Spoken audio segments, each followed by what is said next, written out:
Bonjour à tous, je suis Gilles Mancillon, je venais vous saluer aujourd'hui. Je me sens appelé à venir continuer ces communications. Enfin, c'est moi qui m'appelle, hein, peut-être, je ne sais pas. Mais en attendant, je pense que c'est toujours important de continuer à communiquer sur ces sujets de l'ascension. Hier, j'ai parlé de quelque chose qui était assez essentiel, c'était que la vie commence où la peur s'arrête. Il fallait passer, il fallait affronter, confronter, transmuter nos peurs pour pouvoir se sentir libre. Aujourd'hui, le concept que je voudrais apporter, qui est quand même assez essentiel, c'est d'abandonner toute forme de culpabilité, revenir à l'état d'innocence, se pardonner à soi-même, pardonner aux autres, pas les rendre coupables de leurs actions. Ça ne veut pas dire que bon, il n'y a pas une justice qui s'occupe de gérer la vie, hein, mais c'est de se libérer de tous ces programmes qui peuvent nous...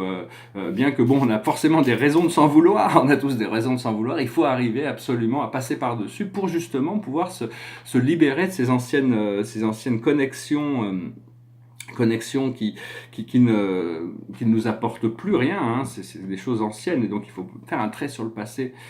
La plus haute sagesse pour nous aujourd'hui, c'est la mission, c'est savoir quelle est notre mission. C'est-à-dire, si on n'est pas encore conscient de notre mission, il faut demander, et on va recevoir des ordres de mission.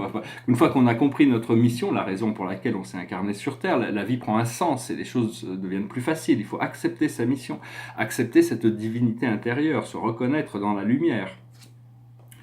Ce que l'on doit comprendre, c'est le courage. Le courage, il n'y a qu'une manière. Enfin, le courage, ça s'exprime de nombreuses manières, mais le plus important de l'expression du courage que l'on peut dans l'effort de l'ascension, c'est la perfection du caractère. Parce que si on veut perfectionner son caractère et qu'on n'a pas assez de courage, on n'y arrivera pas. Donc, on développe le courage. Et le fait de perfectionner son caractère, c'est la seule chose qu'on peut apporter à Dieu. Il a déjà tout le reste. Il n'y a plus que la perfection des êtres qui ne sont pas encore conscients d'eux-mêmes.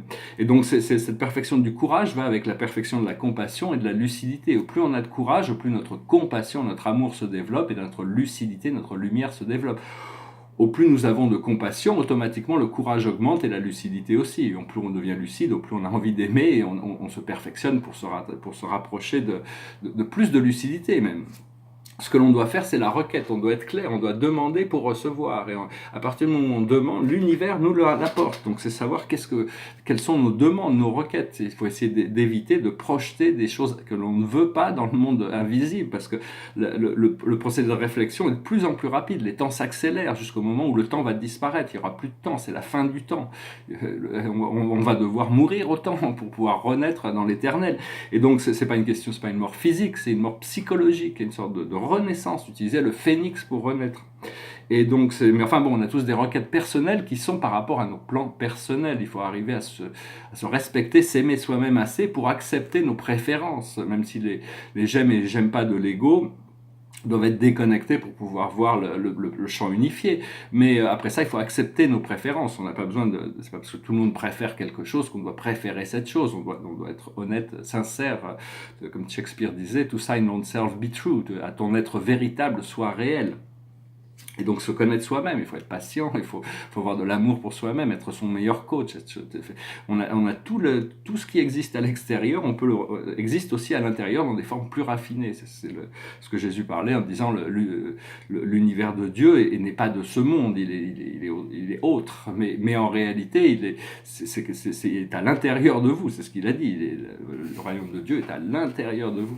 Et donc c'est quelque chose Jésus savait toute la vérité, il était complètement conscient. Après son baptême dans la rivière du Jordan, il est devenu, toutes ses mémoires sont revenues. Après ça, il est parti dans le désert, c'était pas pour jeûner ou purifier son corps, c'était juste pour, en partie peut-être, mais bon, c'était surtout pour prendre les décisions sur ce qu'il allait faire du reste de son incarnation, parce qu'en tant il pouvait très bien retourner à la lumière directement, mais il a choisi de continuer à servir l'humanité. Et il est toujours là, il n'est jamais vraiment parti en réalité. Vous avez qu'à l'appeler, vous verrez qu'il répondra immédiatement, tout rapidement. Et le message général pour nous, c'est le cheminement, c'est-à-dire arriver à se cheminer. L'ascèse spirituelle, c'est un cheminement. C'est-à-dire, c'est un chemin que l'on prend, qu'on doit prendre pour pouvoir avancer. Ce chemin nous élève, doit nous élever. L'idée du cheminement, c'est qu'il y a quand même une ascension qui est lente mais progressive, et où ça peut arriver très vite aussi, ça dépend de notre réceptivité. Voilà, j'espère que ce message aura été intéressant pour pour vous. Alors la carte du jour, c'est le transport. C'est-à-dire être dans les rails, hein, rester sur les rails, et se laisser porter, se laisser emmener. C'est aussi la force du progrès, la force de se déplacer. Mais en réalité, le voyage de la vie, c'est quelque chose qui...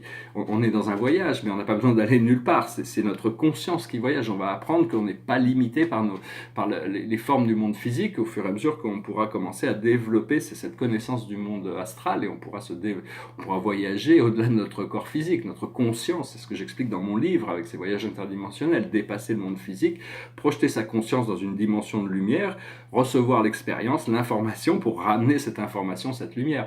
Mais dans le train de l'ascension, c'est juste essayer d'être confortable à l'intérieur de vous-même, être assis dans ce siège de pouvoir, ce siège de la divinité, hein. Ça veut dire adresser les choses. Je voudrais aussi remercier profondément la présence je suis collective sur la Terre qui m'aide infiniment, hein, tous les jours. Je reçois beaucoup d'informations. Cette présence, il n'y a qu'une seule présence, ce sont des esprits individuels, mais il n'y a qu'une seule présence, c'est la présence de Dieu. C'est des êtres merveilleux. Et donc ces êtres peuvent vous reflètent tout. Hein, ils vous expliquent tout, vous montrent tout, c'est-à-dire aussi bien vos faiblesses que vos forces. Des fois, la vie peut vous casser dans ce procédé, mais tout de suite, dès qu'on est cassé, c'était juste pour nous montrer quelque chose, il nous remet en place, et donc c'est un procédé, il faut garder l'humilité, et au plus on peut ouvrir sa conscience, au plus on verra qu'on est guidé de manière intelligente, hein, vers quelque chose que l'on ne connaît pas, mais on sait que cette lumière, ce point de liberté à la fin du voyage, de toute manière, est garanti pour tous, hein. Donc voilà, j'espère que ce message aura été intéressant. Maintenant, je voulais dire encore une ou deux choses. Je parlais hier des étoiles, des galaxies, des êtres même, des êtres comme nous.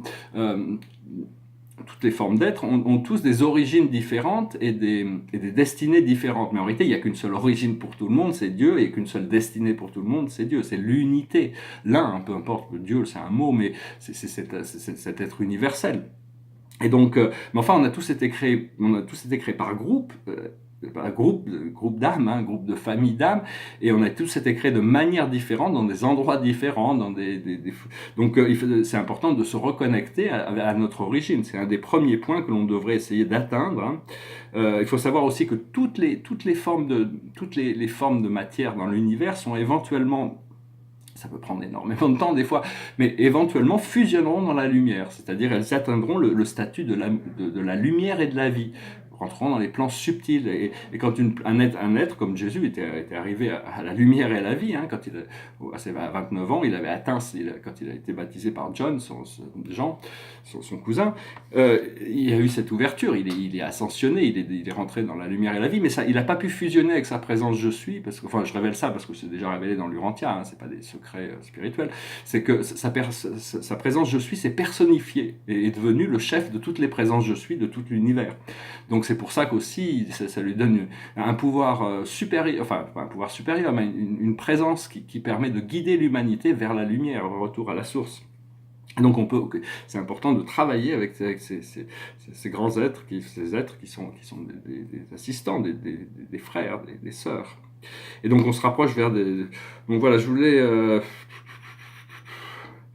Ouais, il y a toutes sortes de choses qui changent, mais il y a des choses qui ne changent pas aussi, je voulais dire. C'est suivre sa guidance intérieure. Ça, c'est des choses qui ne changent pas, hein.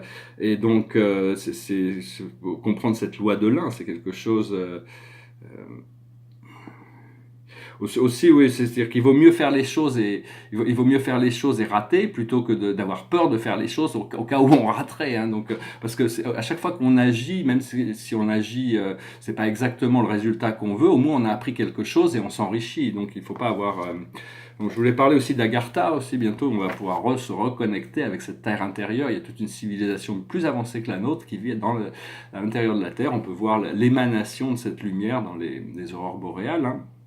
Enfin, c'est des endroits qui sont assez gardés parce qu'il y a toutes sortes de forces un peu négatives, militaristes, disons, qui ont essayé d'envahir plusieurs fois. Et donc, tant que l'humain ne s'est pas un peu pacifié, ils ont du mal c'est difficile de pouvoir faire des communications.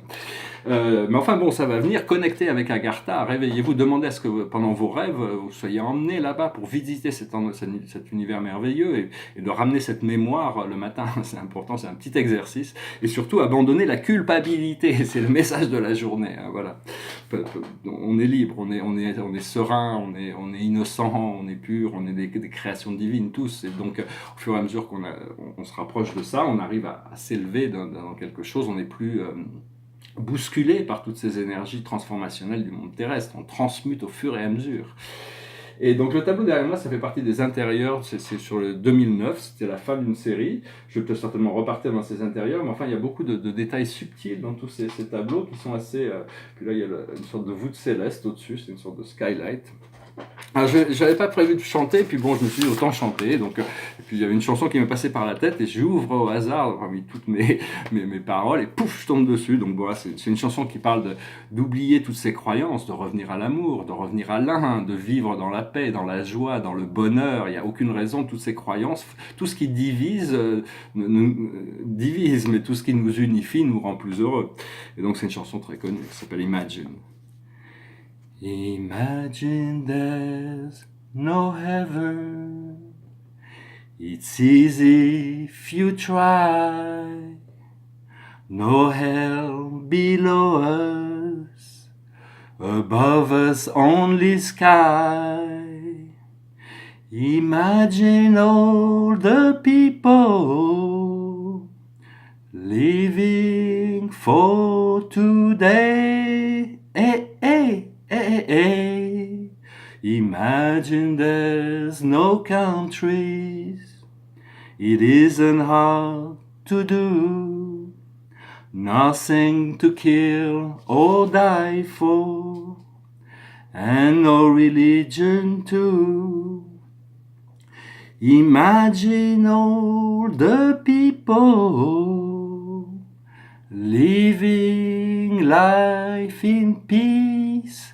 Ooh, ooh, ooh, ooh, ooh, you may say I'm a dreamer, but I'm not the only one.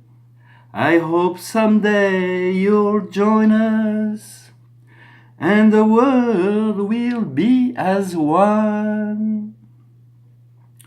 Imagine no possessions, I wonder if you can.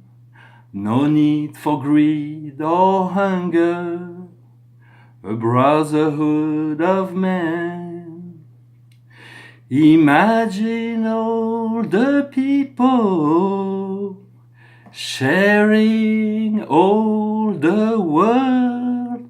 Ooh, ooh, ooh, ooh, ooh. You may say I'm a dreamer, but I'm not the only one. I hope someday you'll join us, and the world will live as one. And so it is, and it is so, amen. Que le monde vive en un, vive dans l'un, en étant un, dans la joie, dans le bonheur. Et donc c'est tout notre challenge de retourner à cette joie, ce bonheur, cette libération, cet esprit libéré. C'est un travail que l'on fait tous les jours. On doit avoir la gratitude pour les progrès qui nous sont donnés, de pouvoir prendre conscience. Et petit à petit, on est en train de construire une nouvelle réalité qui va renaître dans quelque chose d'extraordinaire quand on est prêt. Voilà, je vous souhaite une excellente journée, je vous remercie pour tout, j'espère que vous avez apprécié cette vidéo et je vous dis à très bientôt. Namasté.